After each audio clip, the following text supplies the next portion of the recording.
diwakili Bapak Komsi. Silakan Bapak. Iya. Assalamualaikum warahmatullahi wabarakatuh.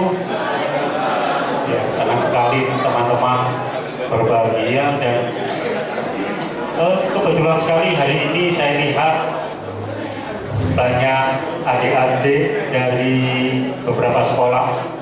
Nah, kebetulan di sini ada adik yang masih SMA kelas 2, sekarang kelas 3. Ada adik jadi tahu kalau masuk IPA itu nanti jadi apa. Nah, ini contoh kecil saja. Minimal adik-adik tadi kalau masuk IPA tadi minimal jadi direktur apa tadi?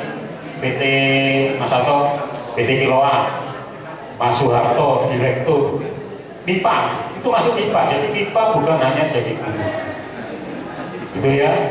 Apes yang jadi guru, jadi dosen itu apes karena gampang. Gitu ya. Nah, hari ini hadir 3 orang teman-teman kami, gitu ya. Teman-teman mahasiswa bisa memperhatikan di depan. Sisi sebelah kanan saya ini Mas Faisal ya, dari PT ISS. Beliau adalah ketua HMJ Fisika yang pertama. Jadi saya kenalkan. Sebelahnya Mas Erik, karena perusahaannya banyak saya nggak apa menyebutkan, tapi beliau adalah ketua HMJ Fisika juga setelah Mas Bagas. Jadi buat hasil yang ketiga, yang sebelah kanan PT-nya PT Nalika, ketua HMJ juga, ya. Jadi semuanya ketua HMJ. Hanya ini yang ketua senat jadinya dosen. Jadi gitu ya. Jadi nanti yang presiden MIPA jatah Anda dosen, yang HMJ jatahnya adalah direktur. Baik, teman-teman mahasiswa, saya yakin yang hadir di sini dan yang percaya diri datang ke sini adalah teman-teman yang sukses. Ya. Tetapi sebelum mereka bicara hanya satu kata, bahwa di balik kesuksesan seorang pria pasti ada wanita yang menyesal. Iya, jadi tidak saya buka di talk show kali ini siapa yang menyesal, kita masing-masing punya kunci ya. Karena nah ini hati-hati mahasiswi kalau menolak temannya ya, mahasiswi kalau menolak temannya hati-hati menyesal. Ada beberapa yang menolak, sudah ada beberapa yang menolak kita ini karena semuanya aktivis ya. Jadi biasanya yang dipilih oleh wanita itu adalah satu ganteng, karena semua kumus-kumus, karena punya uang sekarang bisa pedikur. Kalau dulu kumus-kumus itu ya ditolak gitu ya. Jadi hati-hati dengan yang kumus-kumus itu calon direktur. Jadi diterima saja, gitu ya. Barangkali judulnya gitu ya. Baik, tadi yang menarik bahwa saya ingin mengangkat satu, bahwa branding MIPA yang kebanyakan nganggep, bahkan guru-guru SMA nganggep, kamu mau jadi apa? Guru, udah masuk MIPA ya. Tetapi sekarang jadi berbeda. Nanti dia perkenalkan sendiri deh. Mas Faisal ini levelnya sudah level tinggi, gitu ya. Beliau dikontrak sama seperti Messi, kontrak tahunan. Kalau Messi itu di angka triliun, Mas Faisal di angka miliar, 2,4 miliar. Kecil dibandingkan Messi ya, gitu ya. Kalau dibandingkan dosen, karena dan Mas Eri, semoga ini minta doanya semuanya. Nah ini Mas Eri sudah sudah nambah. Nanti beliau ingin memperbaiki masyarakat, ya, beliau mau menyalurkan sebagai anggota DPR RI. Semoga jadi supaya kita nanti punya alumni yang bisa memperbaiki. Mas Teddy atau mau nambah istri? Belum. Jadi aktivis istrinya hanya satu. Baik, langsung saya persilahkan Mas Faisal untuk memperkenalkan diri. Saya siapkan ya. Pak Huda, dosen-dosen, kolega, teman-teman semua, dan adik-adik yang saya sayangi. Terima kasih diberi kesempatan hadir di sini pada saat dia disnatalis ya. Udah 30 tahun nggak berasa. Artinya udah 30 tahun yang lalu saya mulai di sini, dan sekarang saya berada di sini lagi. Alhamdulillah, dan bisa bertemu sama adik-adik. Mudah-mudahan pada kesempatan ini saya bisa sharing, saya bisa memberi inspirasi, saya bisa memberi gambaran kepada adik-adik, sehingga saya berharap adik-adik juga bisa menjadi orang yang lebih baik, lebih sukses dalam semua indikator apa yang adik-adik mau. Masing-masing orang punya indikator yang berbeda-beda, tapi apapun itu menjadi sukses terhadap apa yang adik-adik inginkan.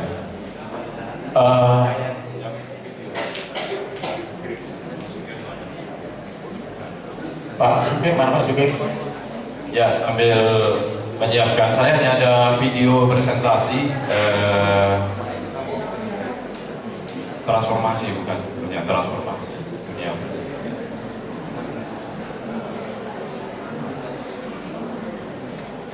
Pak Sugeng. Ya, jadi saya ada sedikit video, cuma 4 menit supaya sedikit memberikan gambaran sambil menunggu video terhadap apa yang saya kerjakan. Mungkin sedikit mengenai saya dulu. Saya angkatan fisika 87, jadi pertama. Kemudian saya semester 7 saya dapat ikatan dinas waktu itu dari programnya Pak Habibie, sehingga semester 7 status saya sudah pegawai. Jadi sudah diterima sebagai pegawai PT Boma Wisma Indra di Surabaya, waktu itu sebagai salah satu bumnis. Setelah 3 tahun di Boma Wisma Indra ada tawaran lagi, sekolah lagi. Gak beruntungnya kok terpilih lagi gitu. Akhirnya saya dapat, kalau disebut MBA, saya dapat S2 saya di Belanda, di Nyenrode University, ngambil Master of Business Administration. Di situ ikatan dinas lagi, kena 5 tahun lagi. Kalau dulu mungkin dengan istilah 2N+1, 2 tahun saya kuliah, habis gitu 1 tahun saya 2 kali 2 tambah 1, maka 5 tahun saya harus bekerja. Dan selama saya masa wajib saya dibajak oleh Sampurna, saya banyak banget berusaha membajak, tapi sedih saya nggak bisa karena saya nggak bisa keluar, saya kata dinas. Tapi saya berterima kasih sekarang karena kalau tanpa perusahaan saya dulu mungkin saya nggak mampu bisa sekolah ke luar negeri di Belanda, dan saya harus berterima kasih apapun itu terhadap apa yang saya peroleh. Tahun 2001 saya pindah ke Jakarta setelah masa ikatan dinas selesai 5 tahun. Saya bekerja di perusahaan, mulailah saya karir saya di perusahaan asing di situ terus sampai sekarang. Saya masuk ke PT Wärtsilä Indonesia. Wärtsilä adalah bergerak di bidang mesin diesel. Jadi bukan mesin diesel kecil-kecil, tapi lebih kepada mesin diesel medium speed. Dia perusahaan Finland. Jadi kalau adik-adik lihat kapal-kapal kontainer, kapal-kapal pesiar, semuanya itu adalah oleh mesin-mesin Wärtsilä. Dia market leader untuk medium speed diesel engine. 9 tahun saya berkarir sama dengan Pak Harto tadi. Mulai saya dari sales, account manager, kemudian jadi sales manager, jadi GM, dan saya sampai menjadi deputy director. 9 tahun saya di Wärtsilä. Saya mulai diincar oleh headhunter. Headhunter itu adalah orang-orang yang mempertemukan orang-orang yang profesional dengan para perusahaan, gitu kan. Nah, kemudian 2011 setelah 9 tahun di Wärtsilä, saya dibajak oleh headhunter. Hidup saya mulai bukan saya kuasai sendiri. Headhunter yang mulai pindah-pindahin saya. Nah, kemudian tahun 2011 saya pindah ke GE, General Electric, perusahaan Amerika, menjadi country leader untuk salah satu bisnisnya, yaitu power generation. Jadi saya masih bergerak di bidang power. 2011 di GE, Dan kemudian 2013, 2014 saya mulai masuk ke PT ISS Indonesia, yaitu di bidang facility management, yang videonya kami tunggu. Karena apa sih facility management? Orang-orang itu banyak yang nggak tahu industri facility management. Orang yang tahunya pekerjaan mungkin di bidang mungkin telekomunikasi, di bidang di bidang otomotif. Nah, ini saya bekerja di perusahaan di bidang facility management. Itu aja sedikit gambaran bagaimana game changer game changer itu adalah perubah permainan. Bagaimana kondisi ke depan ini yang mungkin adik-adik belum lihat saat ini di Indonesia dan akan menjadi future. Bagaimana pengelolaan gedung, bagaimana IT berperan di dalam pengelolaan gedung masa depan. Ke depan nanti semua gedung akan ada sensor-sensor. Dan untuk mengetahui sensor itu banyak fungsinya. Tadi di situ dikatakan misalnya kalau kita udah bekerja nanti kita butuh ruangan meeting. Seringkali kita meeting ruangannya ternyata terpakai semua. Padahal ada tadi yang sebenarnya kosong. Nanti dipasang sensor. Berapa banyak sekarang adik-adik kalau kita masuk ke toilet, semua toilet lampu nyala, ruangan lampu nyala, AC mungkin nyala. Berapa banyak energi yang dikonsumsi? Sementara harga listrik, biaya listrik semakin lama semakin mahal. Cost of energy semakin lama semakin mahal. Nah, ISS membantu memberikan solusi. Tadi bekerja sama kita dengan IBM, mengembangkan namanya IoT.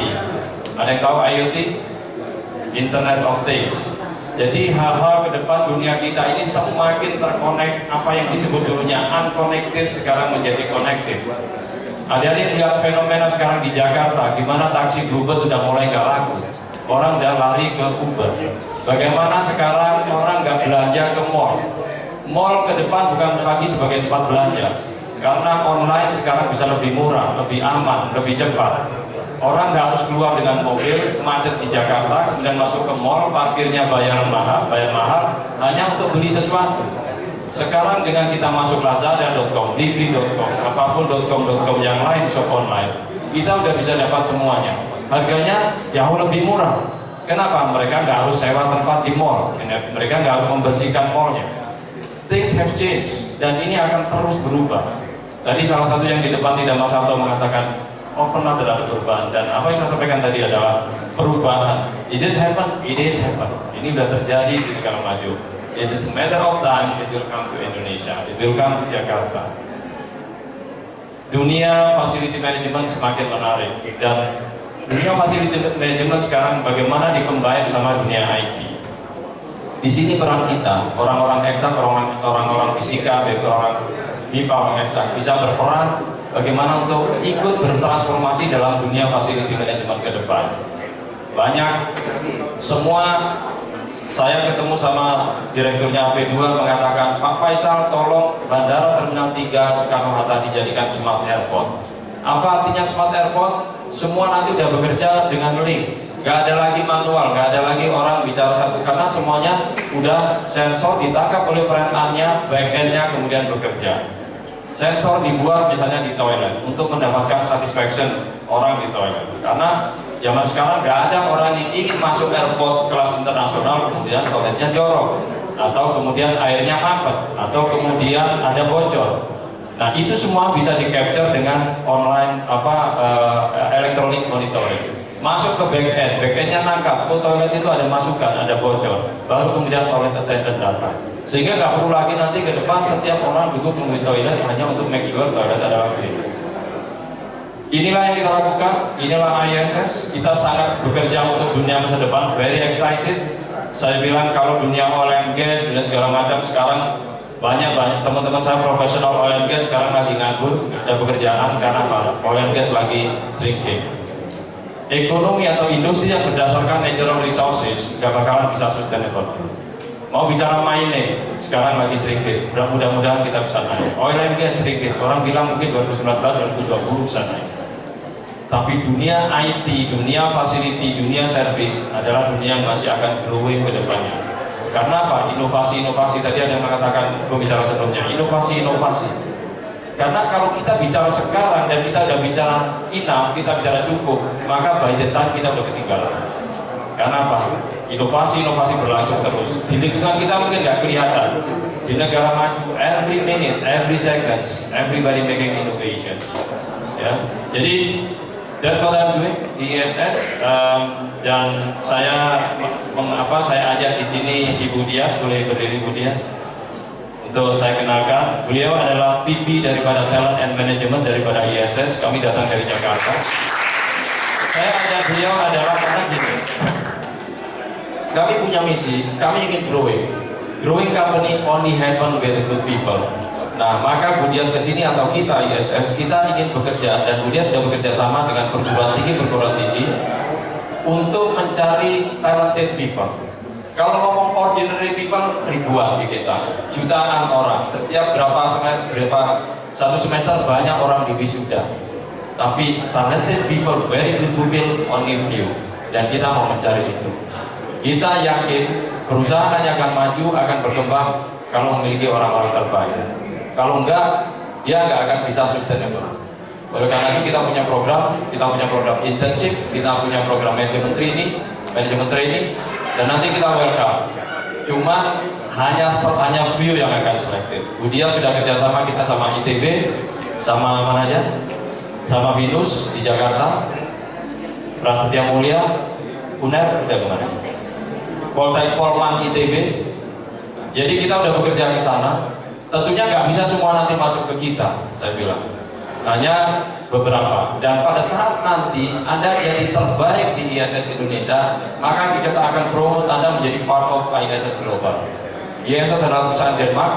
Kita ada di lebih daripada 70 negara. Indonesia hanya one of.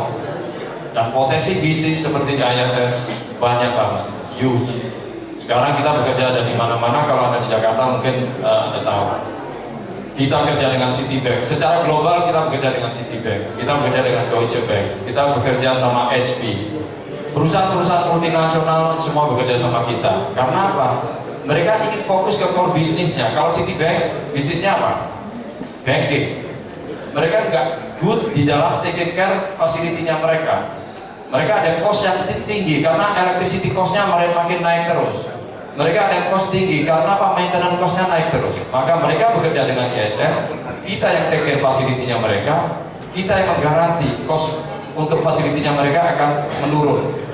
Tugas kita di situ, dari end to end. So it's interesting, mungkin ini industri baru buat Aradit, makanya saya kasih videonya. Karena kalau orang ngomong Astra udah tahu otomotif, Telekom udah tahu Teleko, Indosat. Nah sekarang ini perusahaan-perusahaan itu malah bekerja sama dengan kita. Indosat kemarin merapat dengan kita, bikin MOU sama kita untuk fasilitasnya. Angkasa Pura, airport, bandara, kalau ada yang pernah atau sering ke Jakarta, Terminal 3 dikelola oleh ISS. Pemiliknya AP2, yes, pemiliknya. Tapi di belakang itu semua kita, ISS yang mengerjakan. Dan kita akan lebih banyak bekerja lagi dengan perusahaan-perusahaan yang lain dalam hal pengelolaan facility management. It is combination of management, it is combination of operation, it is combination of IT. Ya. Nah, kaitannya apa sama adik-adik semua? Poin yang ingin saya katakan adalah sama dengan pembicara tadi. Pada saat kaitan sama saya adalah di MIPA kita diajarkan mengenai logika berpikir. Ya. Dan seorang pemimpin harus punya logika berpikir yang kuat. Pada situasi apapun, logika berpikirnya harus jelas. Kalau enggak, dia enggak bakalan bisa untuk menjadi pemimpin. Karena semakin ke atas, jalannya semakin gila-gilaan. Uncertainty-nya semakin gila-gilaan. Jadi di dalam leadership trait ada salah satu adalah manage ambiguity. Banyak hal dalam kehidupan kita ini enggak jelas. Dan disitulah leader kita, sebagai leader kita harus mengambil keputusan. Enggak bisa tunggu semuanya variabelnya harus jelas dulu mengambil keputusan. Unfortunately enggak seperti ujian kita di fisika, seringkali semua variabel disampaikan kemudian disuruh hitung. Life doesn't look like that. Banyak hal-hal yang kita harus mengambil keputusan pada saat semua variabel tidak jelas. Dan buat saya adalah yang saya pelajari dari awal, dari MIPA, dari fisika saya diajarkan bagaimana logika berpikir, bagaimana mencari solusi atas semua permasalahan. Dan itu selalu saya yakini dan itu pasti selalu ada. Kita nggak pernah mungkin nggak 100% perfect, tapi we always find a solution. So mungkin Saya nggak tahu, waktu saya udah habis. Saya jadi very short presentation about ISS. Kantor saya di Bintaro. Kita ada di 10 cabang, termasuk ada di Surabaya. Very healthy company, 3,8 triliun revenue per tahun. It's good company, multinasional, 100% perusahaan asing, perusahaan Denmark. Dan kemarin minggu lalu CEO kami kesini dan ketemu Pak Yusuf Kalla, Pak Wapres, dan beliau sangat berharap ISS. Kalau Anda masuk ke ISS Google atau Facebook, Anda akan lihat CEO kami ketemu Pak Yusuf Kalla seminggu yang lalu. Dan saya sama CEO ketemu petinggi-petinggi. Saya ketemu direkturnya AP2, Pak Awaludin, saya ketemu ownernya Siloam, Ibu Karol Riyadi. Semua bekerja sama-sama ISS karena mereka ingin. Siloam bikinnya begini, Pak Faisal, saya ingin fokus ke hospital. ISS silakan take care semuanya. Ya, jadi itu sedikit dengan saya masih ada adik-adik saya. Nanti kalau memang ada pertanyaan, pada ada sesi tanya jawab. Kalau nanti ada sesi terpisah ingin tahu, saya ada Budias, tapi saya jam 3 harus pesawat kembali ke Jakarta. Jadi hanya quick, mungkin lain kali via kontak-kontakan via email silakan. Tapi Budias saya aja, kalau misalnya ada adik ingin tanya, Pak, program intensifnya apa, program manajemen trainingnya apa, sedikit satu kalimat. Program MT adalah program intensif, hanya dibuka kepada yang terbaik 1 tahun. Kalau Anda suka, kita suka Anda bisa sama kita. Dan ini yang lama udah ratusan. Jadi betul-betul only the best one yang akan sama kita. Ngambil 12 ya tahun ini. 25. Kita buka ke ITS, kita buka kemana-mana, dan saya buka ke sini. Harapan saya ada nanti generasi penerus saya yang juga masih ada di sana dan menjadi leader di ISS. Terima kasih. Ya. Assalamualaikum warahmatullahi wabarakatuh. Tepuk tangan kok. Jadi langsung kenalkan diri dulu. Ya, monggo. Bismillahirrahmanirrahim. Assalamualaikum warahmatullahi wabarakatuh.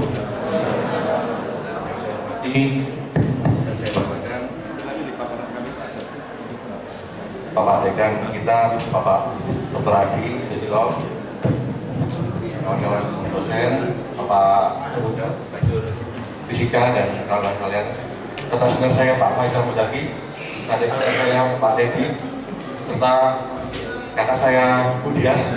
Beliau ini kakak saya Pak Adi, karena suami beliau almarhum adalah sahabat saya Pak Adi.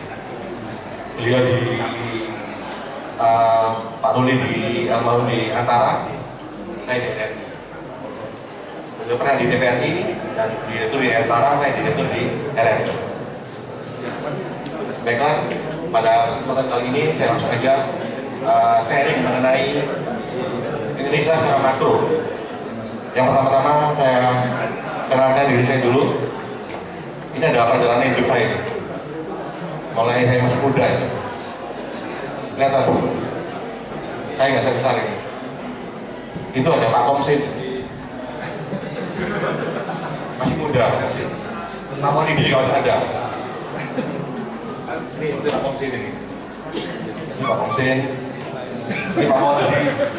Silakan di warung ini. Kemudian ada apa lagi yang ada? Pak Bagas.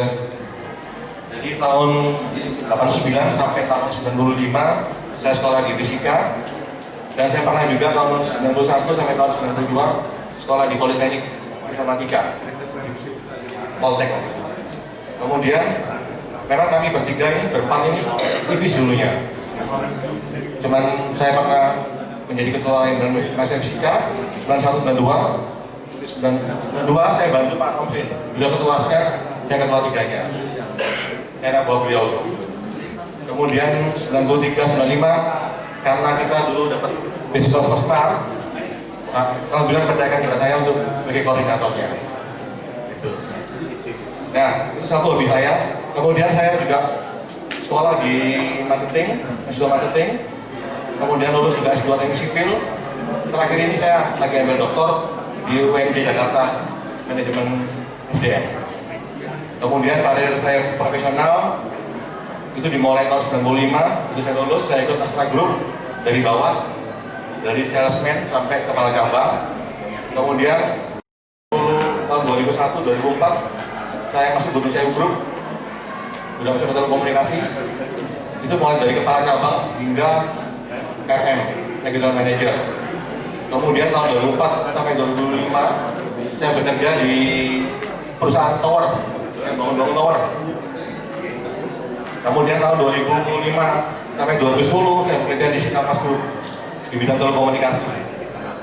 Sempat jadi GM di sana selama 5 tahun lah. Terakhir saya melakukan profesional, saya bekerja di pemerintah di radio Republik Indonesia sebagai direktur teknik. Jadi memang hobi saya dua, organisasi dan radio. Gitu. Kemudian karir saya di wirausaha, saya mulai dengan usaha sambil bekerja. Gitu. Pertama-tama udah yang ngurus-ngurus IG tahun 2007. 2008 saya udah mulai produksi barang-barang tower sampai sekarang. Dan tahun 2009 saya buat perusahaan namanya Sakti Mobile, yaitu penyedia konten. Kalau teman-teman pernah buka game, nah itu kami menyediakan game aplikasi, itu kita menyediakan. Kemudian tahun 2016 saya sudah mulai masuk ke musik, perusahaannya namanya Panggon Nompo Arto, itu Nompo Nyopa.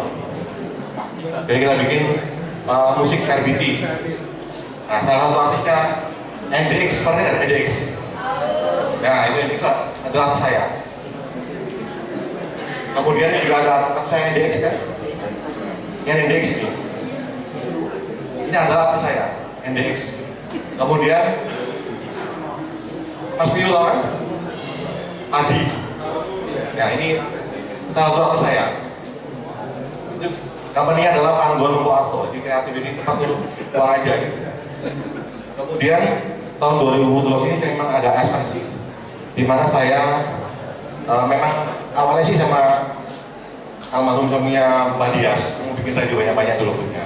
Kemudian karena beliau kan cukup umur, sudah akhirnya saya teruskan sendiri. Kita dapat radio di Bogor, di Bandung, di Banten, di Madura. Plannya yang 11 plannya. Kemudian tahun ini juga saya bikin namanya Sakti Payment. Kenapa kita menuju Sakti Payment? Karena kedepannya pembayaran tidak lagi berupa kertas, tapi digital. Kita sudah mau ke sana. Kemudian juga kita bikin yang namanya Payment Gateway.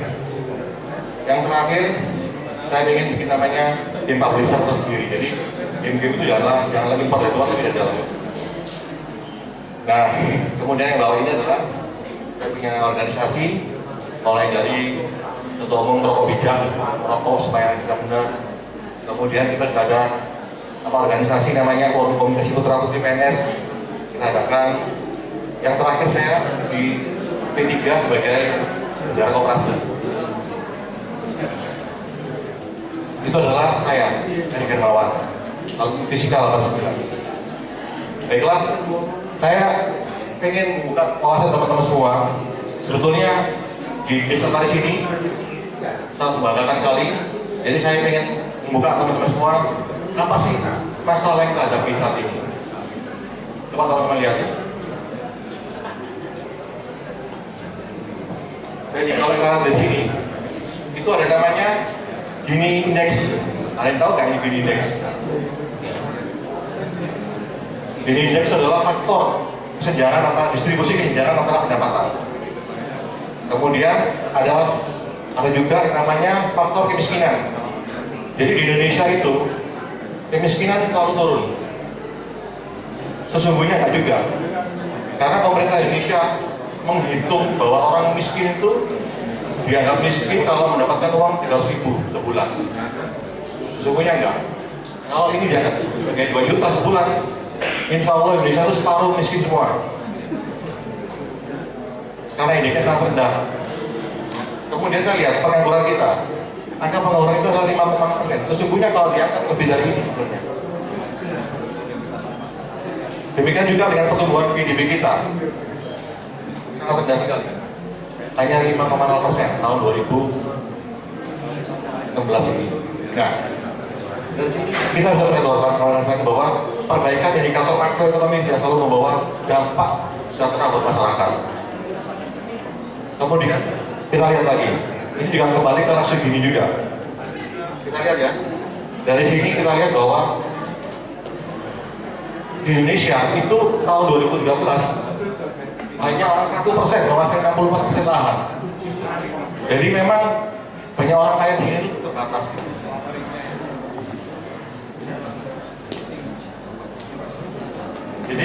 Jadi banyak di Indonesia ini orang-orang kaya yang menguasai lahan. Jadi 1 dibanding 64%. Demikian juga untuk tabungan. Kawan-kawan semua tabung? Punya rekening? Punya kan? Ya. Nah, itu kalau orang yang punya uang 100 juta di bawah, itu sebanyak 97%. Sedangkan orang yang punya uang 5 miliar hanya 0,04%. Tapi menguasai 46,9%. Jadi sangat timpang Indonesia ini. Ini yang perlu kita pilihkan, sangat timpang Indonesia. Dan di Indonesia memang sangat besar sekali. Banyak orang kaya sekali dan sangat timpang Indonesia. Ya, ini kita lihat bahwa pertumbuhan itu hanya diada di Pulau Jawa. Yang terakhir saya ingin share dikit, saya nggak panjang aja. Yang pertama bahwa di Indonesia ini ada 50 orang kaya. Yang 9 adalah pribumi. 9 pribumi. Bayangkan. Sisanya adalah non pribumi. Padahal 95% penduduk kita adalah pribumi. Ini something wrong yang salah. Ini saya mengajak Anda sekarang berpikir, kalau begini terus Indonesia akan jadi buruh. Semua orang-orang kita akan jadi buruh, jadi pegawai. Makanya perlu 2 hal yang harus disikapi. Pemerintah dan kita semua sendiri harus bangkit supaya nggak menjadi buruh. Kita lihat ya, 50%, 50 orang, 41 orang yang kaya, 19% orang yang orang pribumi. Contohnya Pak Bahlil Tanjung, Pak Arifin Manigoro dan sebagainya. Ini mengenai konsumsi. Jadi kalau kita lihat bahwa sesungguhnya konsumsi itu dikuasai oleh orang-orang kaya. 30% mereka itu menguasai konsumsi kita dengan anggaran 83%. Jadi uang itu habis untuk orang-orang kaya aja. Ini yang harus kita harus detailkan di sini.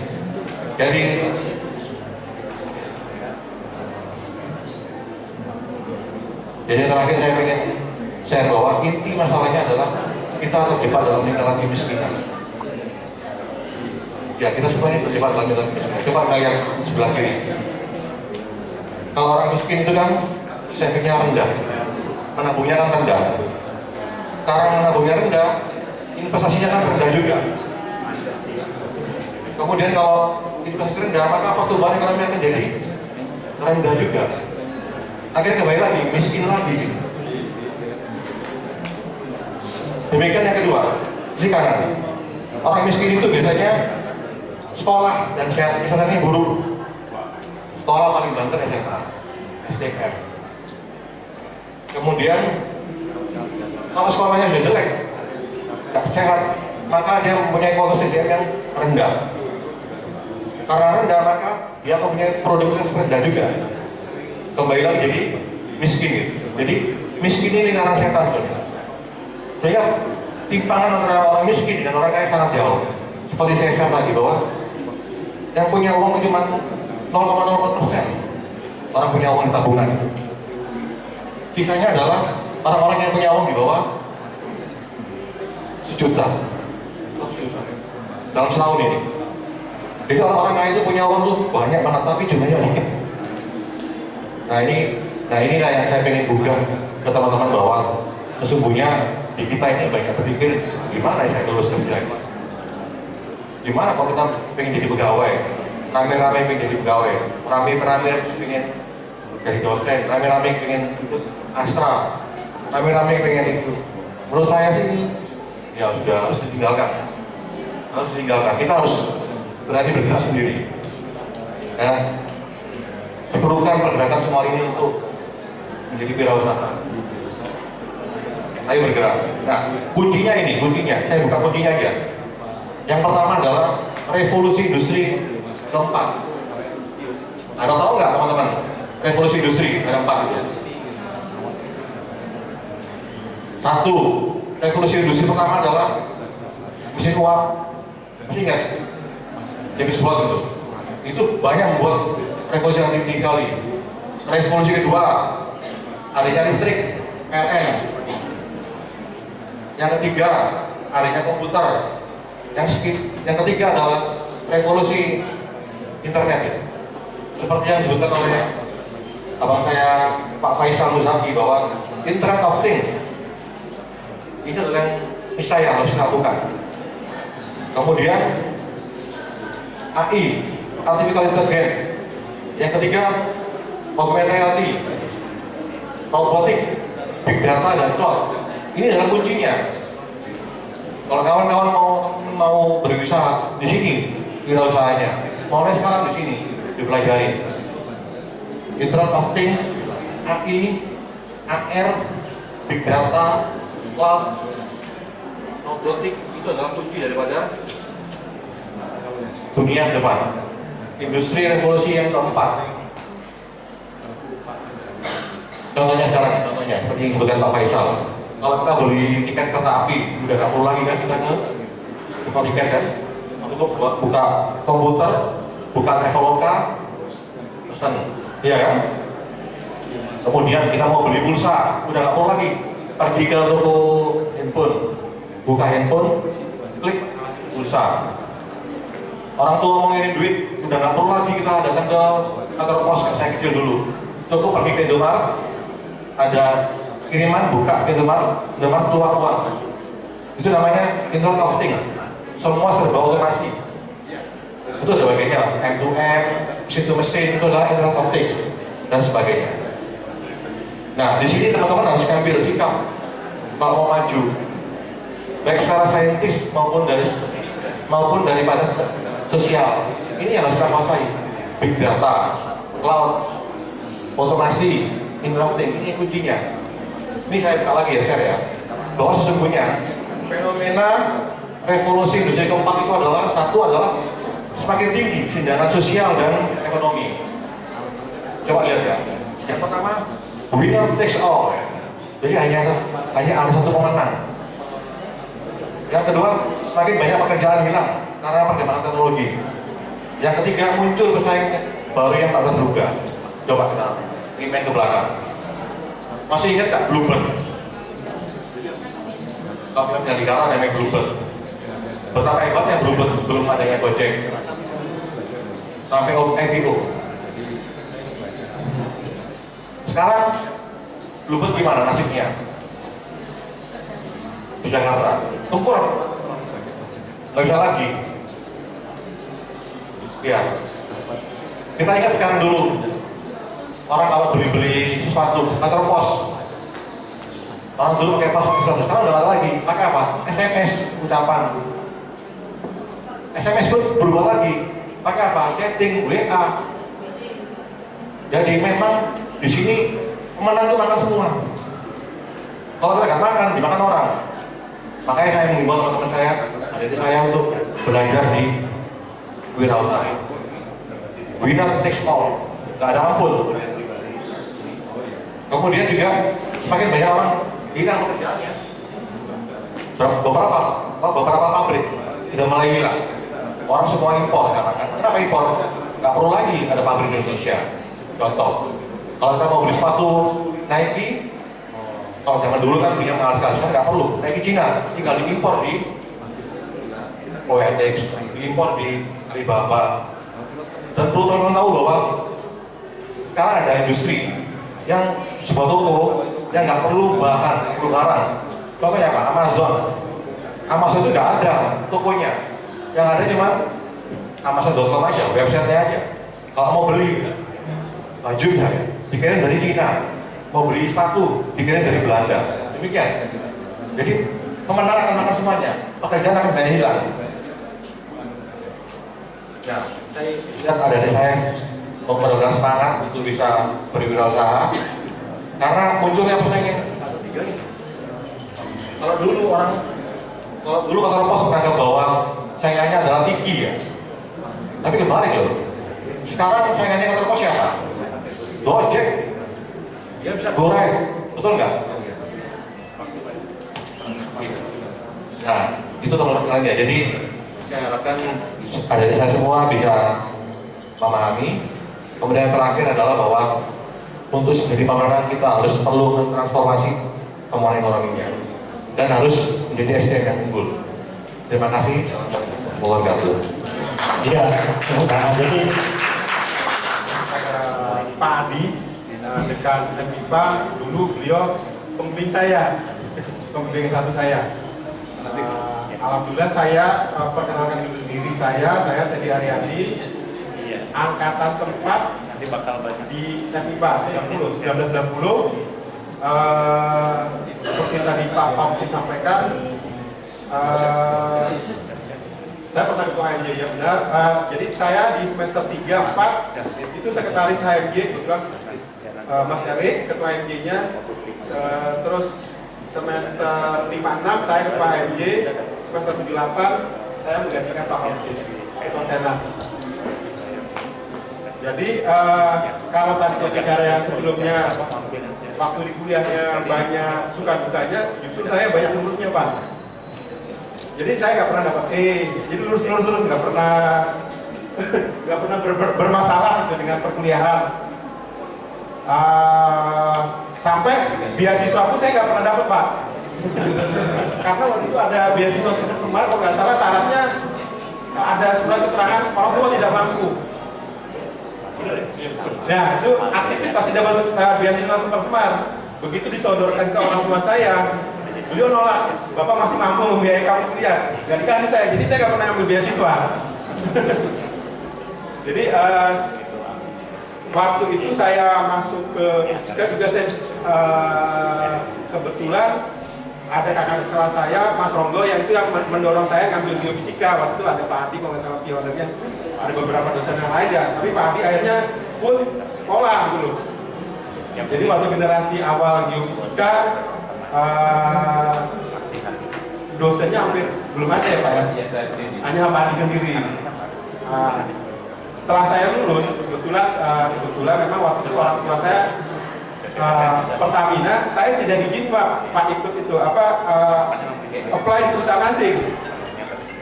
Saya nggak diizinkan di apply di perusahaan asing karena waktu itu saya punya kelemahan, saya punya penyakit asma, jadi nggak boleh itu apply ke perusahaan asing. Karena kan sampai apply ke Pertamina saya nggak boleh Pak, jadi saya nggak pernah itu. Padahal saya itu dari lahir sampai SMA itu saya 100% mendapat fasilitas Pertamina. Saya pun lahir di rumah sakit Pertamina, jadi saya nggak boleh apply ke Pertamina. Nah sampai teman-teman saya itu sekarang ada di Pertamina, kenapa kamu nggak apply Pertamina? Nggak diizinkan sama orang tua saya. Nah akhirnya dari situlah saya berputar, gimana saya bisa survive. Padahal saya ada fasilitas, tapi saya tidak boleh memanfaatkan. Itu tadi pengalaman sekolah saya. Nah saya pernah bekerja di Metro Data Group sebagai project manager. Jadi Metro Data. Jadi yang tadi backgroundnya saya itu fisika, geofisika, hampir tidak saya pernah pergunakan. Jadi satu-satunya mata kuliah yang pernah saya pakai adalah matematika dasar. Itu pun kata Pak Adi dulu pernah rumus pembagiannya hampir hilang ya Pak ya. Yang ada perkalian dan pertambahan. Jadi saya di Metro Data Group bertugas Metro Data Group ketika dapat project-project IT, saya yang harus mengkoordinasikan di mana proyek itu bisa selesai tepat waktu. Jadi di bawah saya semua leader-leadernya IT, pekerjanya dari A, B, C, D, E, saya harus memanage pekerjaan itu biar bisa selesai tepat waktu sesuai dengan kontrak yang diterima. Nah akhirnya itulah membentuk diri saya ketika saya berwira swasta. Jadi saya keluar dari Metro Data tahun 2006 itu saya mengelola dikasih kepercayaan untuk mengelola perusahaan yang didirikan oleh teman saya sampai 2010.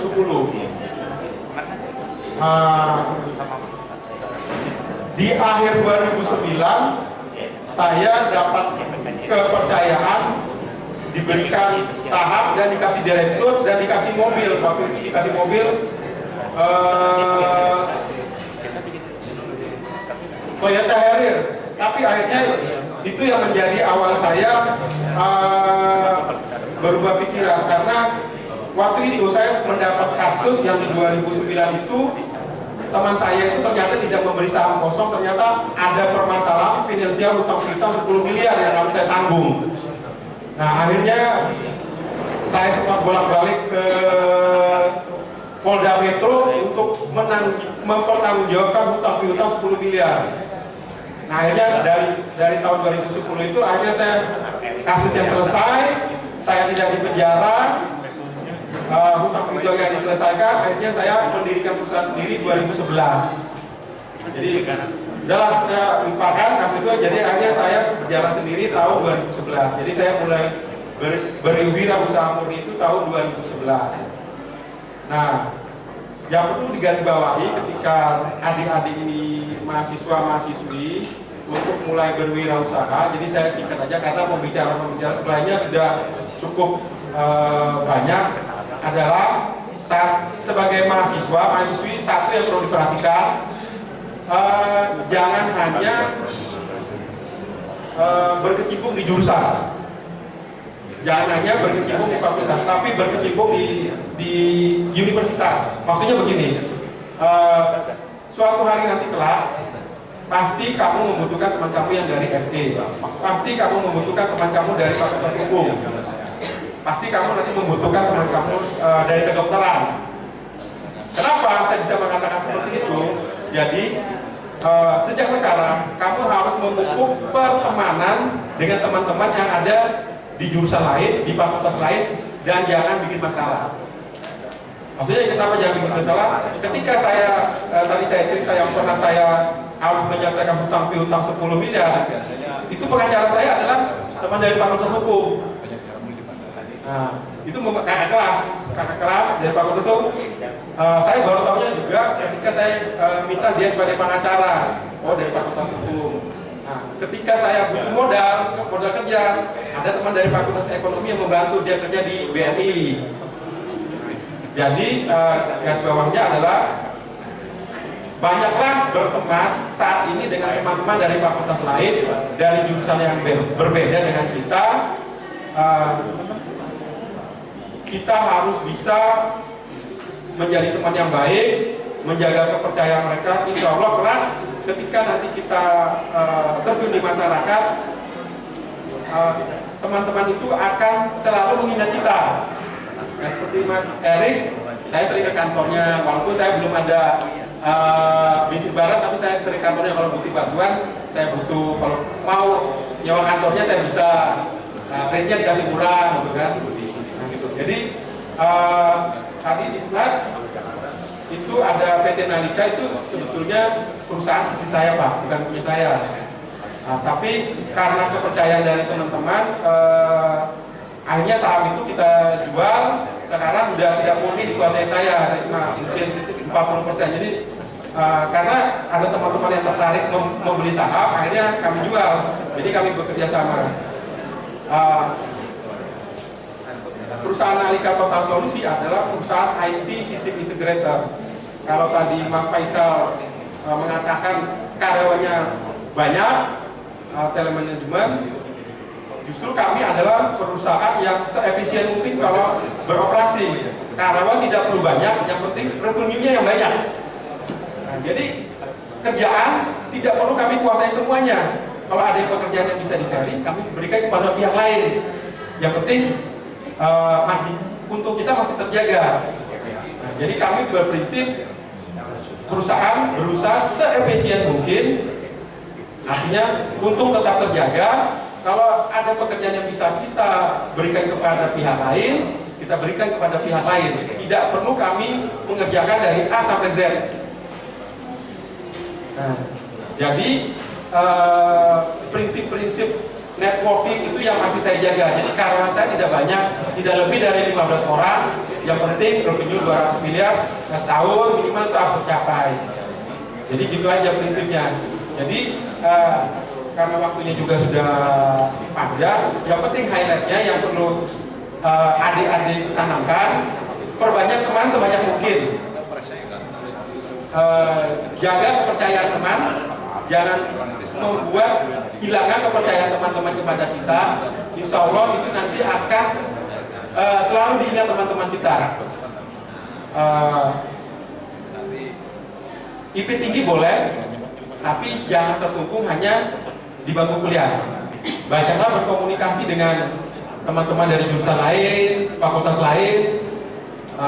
Insya Allah itu akan membantu di depan. Yang juga sejauh ini saya Pak belum pernah apply di PNS, belum pernah apply sekali itu waktu sama Pak Sukir ikut ujian penerimaan PNS, itu pun saya terpaksa betulnya itu ikut. Dulu ada calon adik saya menyarankan saya suruh ikut ujian PNS di Brawijaya. Itu pun saya terpaksa aja saya ikut. Begitu tahu lawan saya Pak Sukir, ya udah saya nggak serius. Jadi Pak Sukir itu terima di Brawijaya karena saya nggak serius waktu itu mau ujian. Kalau coba kalau saya serius, mungkin saya keterima. Jadi saya nggak pernah serius. Karena waktu itu memang saya saya karena menyenangkan beliau aja saya ikut. Jadi waktu ujian saya nggak pernah serius. Singkat ya, Pak Komsin, waktunya juga sudah mau habis.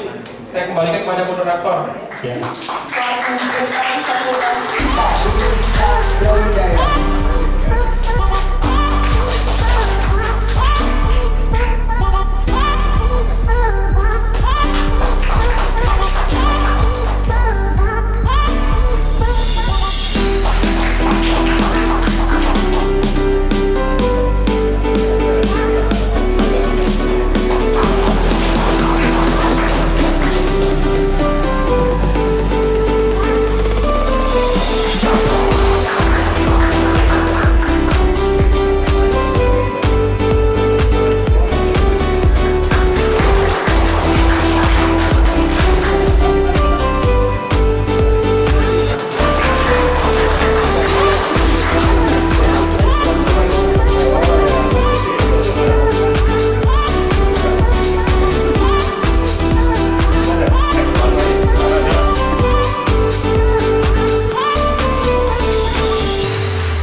Bapak Sukir Marianto, SSI, LSI, BSI.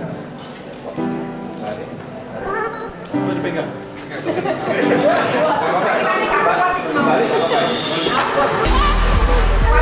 Ini